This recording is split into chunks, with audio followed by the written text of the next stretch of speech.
Hello student, आपका हमारे YouTube channel पर स्वागत है। दोस्तों, आज हम world history class 11th NCERT किताब की अगले चैप्टर के बारे में बात करेंगे और इस चैप्टर का नाम है बदली हुई सांस्कृतिक परंपराएं। चैप्टर का नाम क्या है? बदली हुई सांस्कृतिक परंपराएं। इस चैप्टर के बारे में हम चर्चा करेंगे और समझेंगे कि इस चैप्टर में क्या क्या महत्वपूर्ण बातें हैं जो इसमें समाहित हैं और हमारी परीक्षा दृष्टि से बहुत ज़्यादा इंपॉर्टेंट है। चलिए शुरुआत करते हैं। 14वीं से 16वीं सदी तक एक विशेष प्रकार के नगरीय संस्कृति विकसित हो रही थी। तो नगरीय संस्कृति विकसित होती है 14वीं से 16वीं शताब्दी के बीच में। इसी समय मुद्रण आविष्कार ने छपी पुस्तकें दूर दराज नगरों और देशों में बड़ी संख्या में कम कीमतों पर उपलब्ध होने लगी। यानी कि छपाई की मशीनों से, बुक्स की जो छपाई की मशीनों का आविष्कार हुआ और उन आविष्कारों से जो पुस्तकें छपी थीं वो दूर दराज के नगरों और देशों में बड़ी संख्या में कम कीमतों पर उपलब्ध होने लगती हैं। पुनर्जागरण। रेनेसेंस का शाब्दिक अर्थ पुनर्जन्म और हिंदी पुनर्जागरण शब्द का प्रयोग किया गया। इटली में सर्वप्रथम मानवतावादी विषयों जैसे इतिहास, नीति दर्शन, अलंकार शास्त्र, कविता और व्याकरण विषयों का अध्ययन आरंभ किया गया। तो इटली में कौन कौन सी जो ह्यूमैनिटी सब्जेक्ट हैं, जैसे हिस्ट्री है, आपका फिलॉसफी है, अलंकार शास्त्र है, कविता है, व्याकरण विषयों का अध्ययन प्रारंभ होता है। मानवतावादी लोगों का तर्क था कि मध्य युग में चर्च ने लोगों की सोच को इस तरह से जकड़ कर रखा था कि यूनान और रोमन वासियों का समस्त ज्ञान उनके दिमाग से बिल्कुल निकल चुका था। तो जो लोग मानवतावादी विषयों पर विश्वास करते थे उनका ये मानना था कि भाई चर्च ने लोगों पर अपना इतना प्रभाव दर्शा रखा है कि वो अन्य ज्ञान को प्राप्त करना ही नहीं चाहते। बेल्जियम मूल के एंड्रयूज बेसेलियस, बेल्जियम के रहने वाले एंड्रयूज बेसेलियस पादुआ विश्वविद्यालय में आयुर्विज्ञान के प्रोफेसर थे। वे पहले व्यक्ति थे जिन्होंने सूक्ष्म परीक्षणों के लिए मानव शरीर की चीर फाड़ प्रारंभ की। तो सबसे पहले जो मानव शरीर की चीर फाड़ जो प्रारंभ की वह किसने की थी? एंड्रयूज बेसेलियस ने मानव शरीर की चीर फाड़ प्रारंभ की थी। मानवतावाद में अच्छे व्यवहार, विनम्रता से बोलने, पहनावे और मानसिक दक्षता पर अधिक बल दिया गया। औरतों को समाज में अपनी पहचान बनाने के लिए अधिक आर्थिक स्वायत्तता, संपत्ति और शिक्षा मिलनी चाहिए, इस बात पर जोर दिया गया। मार्टिन लूथर के समकालीन कॉपरनिकस ने खोजकर बताया कि पृथ्वी सहित सारे ग्रह सूर्य के चारों ओर परिक्रमा करते हैं। तो देखिए, मार्टिन लूथर के समकालीन थे कॉपरनिकस, इन्होंने ही बताया था कि पृथ्वी सहित सारे ग्रह सूर्य के चारों ओर चक्कर लगाते हैं। अगला इंपॉर्टेंट पॉइंट है, लियोनार्डो दा विंसी एक चर्चित कलाकार था। इसकी अभिरुचि वनस्पति विज्ञान, शरीर रचना विज्ञान से लेकर गणित शास्त्र और कला तक विस्तृत थी। इन्होंने ही मोनालिसा और दी लास्ट सपर जैसे चित्रों की रचना की। मोस्ट इंपॉर्टेंट है, बहुत ज़्यादा परीक्षा में पूछा जाता है कि मोनालिसा चित्र और द लास्ट सपर जैसे चित्रों की रचना किसने की? तो वह की थी लियोनार्डो दा विंसी ने। जर्मन निवासी जोहानेस गुटेनबर्ग ने सबसे पहले छापे खाने का आविष्कार किया और उसने सर्वप्रथम बाइबल की 150 प्रतियां छापी। कितनी? 150 प्रतियां छापी। तो जोहानेस गुटेनबर्ग ने सबसे पहले प्रिंटिंग प्रेस का आविष्कार किया था और उसने बाइबल की 150 कॉपियां उसने बनाई। इंग्लैंड के शासकों ने रोम के पोप से संबंध तोड़कर वे इंग्लैंड के चर्च के प्रमुख बन गए थे। ईसाई धर्म के अंतर्गत मतभेद, पाप स्वीकारोक्ति, दस्तावेज की आलोचना, चर्च द्वारा लगाए गए नए करों का विरोध किया गया।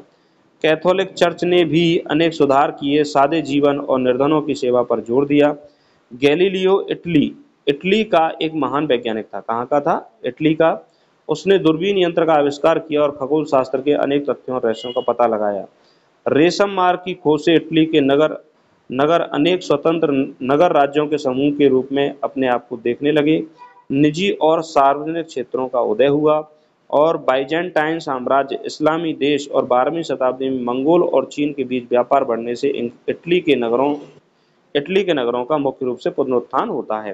तो इटली का जो व्यापार बढ़ता है, इस्लामी देशों से व्यापार बढ़ता है, मंगोल और चीनी देशों से व्यापार बढ़ता है, तो इटली दोबारा से पुनरुत्थान होता है, इटली दोबारा से खड़ा उठता है।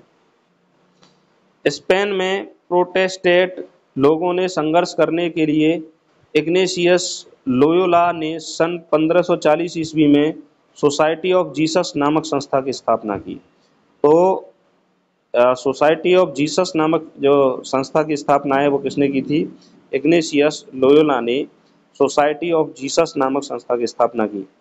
अरबों ने प्लेटो को अफलातून और एरिस्टोटल को अरस्तु कहा था। तो अरबों ने किसको कहा? प्लेटो को अफलातून कहा और एरिस्टोटल को क्या कहा था? अरस्तु कहा था। मानवतावादी मानते थे कि मनुष्य को ईश्वर ने बनाया है, लेकिन उसे अपना जीवन मुक्त रूप से चलाने की पूरी आज़ादी है।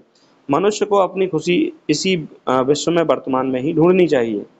14वीं से 16वीं शताब्दी के अंत तक यूरोपीय देशों में नगरों की तादाद में भारी वृद्धि हुई और एक विशेष प्रकार की नगरीय संस्कृति का विकास हो रहा था।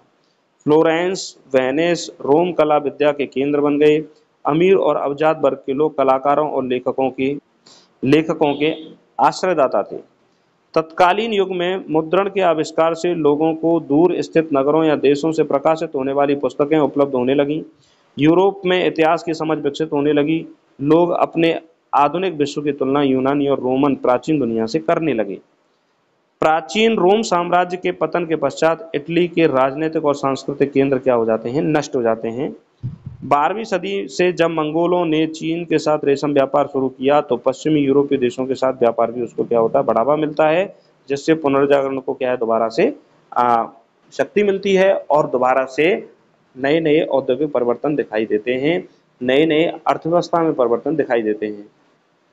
प्रत्येक व्यक्ति अपनी इच्छानुसार धर्म चुन सकता था। नवीन भौगोलिक ज्ञान ने इस विचार को पलट दिया। भूमध्य सागर विश्व की धुरी है। तो नए ज्ञान के अनुसार यह लोगों को अब पता चला कि भूमध्य सागर विश्व की धुरी नहीं है। यूरोप में सर्वप्रथम विश्वविद्यालय इटली के शहरों में स्थापित हुए। तो सबसे पहले इटली के शहरों में ही यूरोप में विश्वविद्यालय बने। 11वीं शताब्दी से पादुआ और बोलोनिया विश्वविद्यालय विधि शास्त्र के प्रमुख अध्ययन केंद्र रहे और मानवतावाद का जन्म इसी युग में हुआ।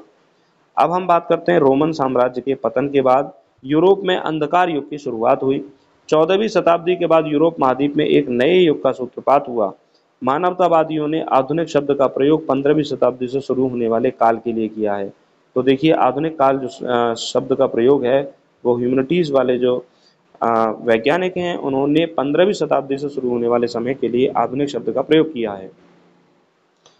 फ्लोरेंस के मानवतावादी जोवान्ने पिको देल्ला मिरांडोला ने on the dignity of man नामक पुस्तक में वाद विवाद की चर्चा की। तो on the dignity of man ये 1486 में पुस्तक छपती है और इसमें जोवान दे पिको देल्ला मिरांडोला ने वाद विवाद की चर्चा की। अरबी भाषा में प्लेटो, अफलातून, एरिस्टोटल, अरस्तु के नाम से जाने गए।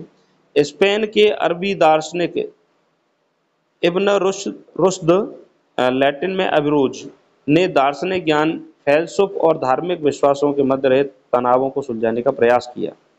बेल्जियम मूल के आडियस वेसेलियस पादुआ विश्वविद्यालय में आयुर्विज्ञान के प्राध्यापक थे। ये पहले व्यक्ति थे जिन्होंने सूक्ष्म परीक्षण के लिए मनुष्य के शरीर की चीर फाड़, डिसेक्शन की तत्कालीन समय में शरीर क्रिया विज्ञान, फिजियोलॉजी की क्या होती है? शुरुआत होती है। लियोनार्डो दा विंची एक चर्चित कलाकार थे। उनकी अभिरुचि वनस्पति विज्ञान, शरीर रचना विज्ञान से लेकर गणित शास्त्र और कला तक विस्तृत थी। उन्होंने मोनालिसा और द लास्ट सपर जैसे चित्रों की क्या की थी? रचना की थी। इंपॉर्टेंट है, परीक्षा में बहुत ज़्यादा पूछा जाता है। शरीर विज्ञान, रेखा गणित, भौतिकी और सौंदर्य की उत्कृष्ट भावना ने इटली के कलाकारों को नया रूप दिया, जिसे बाद में यथार्थवाद कहा गया। यथार्थवाद की यह परंपरा 19वीं शताब्दी तक चलती रही। तो यथार्थवाद कब तक चलता रहा? 19वीं शताब्दी तक। 15वीं शताब्दी में रोम नगर भव्य रूप से पुनर्जीवित हो उठा। 1417 से पोप राजनीतिक दृष्टि से शक्तिशाली बन गए, क्योंकि 1378 से दो प्रतिस्पर्धा पोप के निर्वाचन से जन्मी दुर्बलता का अंत हो गया था। सन 1455 में जर्मन मूल के जोहानस गुटेनबर्ग ने छापे खाने का आविष्कार किया और छापे खाने में बाइबल की 150 कॉपियां उसने छापी। शताब्दी के अंत में इटली की मानवतावादी संस्कृति के आल्प्स पर्वत के पार बहुत तीव्र गति से फैलने के कारण वहां छपी हुई पुस्तकों का वितरण बढ़ता है और इटली की जो संस्कृति है उसका प्रभाव भी वहां पर बढ़ता है। वेनिस के मानवतावादी फ्रांचेस्को बर्बारो ने अपनी पुस्तिका में संपत्ति अधिग्रहण करने के क्रियाकलाप को विशेष गुण कहकर उसकी तरफदारी की है। ईसाई मानवतावादी इंग्लैंड के टॉमस मोर और हॉलैंड के इरेस्मस की मान्यता थी कि चर्च एक लालची और साधारण लोगों से बात बात पर लूट खसोट करने वाली क्या है? संस्था है। तो ये इंपॉर्टेंट कथन है, आपसे पूछा जा सकता है। 1517 में एक जर्मन युवा भिक्षु मार्टिन लूथर ने कैथोलिक चर्च के विरुद्ध अभियान छेड़ा और इस अभियान को प्रोटेस्टेंट सुधारवाद का नाम दिया। लूथर ने आमूल परिवर्तनवाद का समर्थन नहीं किया, यानी रेडिकलिज्म का समर्थन लूथर ने नहीं किया था। स्पेन में प्रोटेस्टेंट लोगों से संघर्ष के लिए इग्नेशियस लोयोला ने 1540 में सोसाइटी ऑफ जीसस नामक संस्था की स्थापना की और उसके अनुयायी जेसुइट्स कहलाए। क्या कहलाए? जेसुइट्स। मार्टिन लूथर के समकालीन कॉपरनिकस ने यह घोषणा की कि पृथ्वी सहित सारे ग्रह सूर्य के चारों ओर चक्कर लगाते हैं। कॉपरनिकस एक निष्ठावान ईसाई था तथा गैलीलियो गैलीली ने अपने लेखों द्वारा स्वर्ग और पृथ्वी के अंतर को समाप्त कर दिया। विज्ञान की इस क्रांति ने न्यूटन के गुरुत्वाकर्षण के सिद्धांत के साथ अपनी पराकाष्ठा को ऊंचाइयों की ओर प्राप्त कर लिया और इस तरह से धीरे धीरे यूरोप में पुनर्जागरण काल की शुरुआत होती है और लोगों को यह समझाया जाता है कि ये जो बदलाव है, ये बदलाव आसानी से नहीं हुआ है, एक लंबे समय का परिणाम है और पोप का जो अस्तित्व है वो धीरे धीरे क्या होता है, समाप्त होता है। तो इस तरह से हमने दोस्तों इस चैप्टर को आसानी से थोड़े से समय में रिवाइज किया और फास्टली रिवीजन के लिए ये क्लास बहुत ज़्यादा इंपॉर्टेंट है। जो भी स्टूडेंट वर्ल्ड हिस्ट्री की तैयारी कर रहे हैं, वर्ल्ड हिस्ट्री सब्जेक्ट को पढ़ रहे हैं, इस चैनल को जरूर सब्सक्राइब करें। आशा करता हूं कि आपको ये चैप्टर समझ में आया होगा। यदि एक बार में समझ में नहीं आता तो इस चैप्टर को दोबारा देख लीजिए और अपने दोस्तों तक शेयर कीजिए और निश्चित रूप से आपकी जो तैयारी है, चाहे वो आपके असिस्टेंट प्रोफेसर है, मेंस एग्जाम की तैयारी है, चाहे वो कोई सी भी पीएससी का है और अन्य परीक्षाओं के लिए, आपकी नेट परीक्षा है या अन्य परीक्षाओं के लिए बहुत ज़्यादा इंपॉर्टेंट है। और इसके साथ मैं कहूँगा कि आप अपनी तैयारी को बेहतर बनाए रखिए। नमस्कार, धन्यवाद।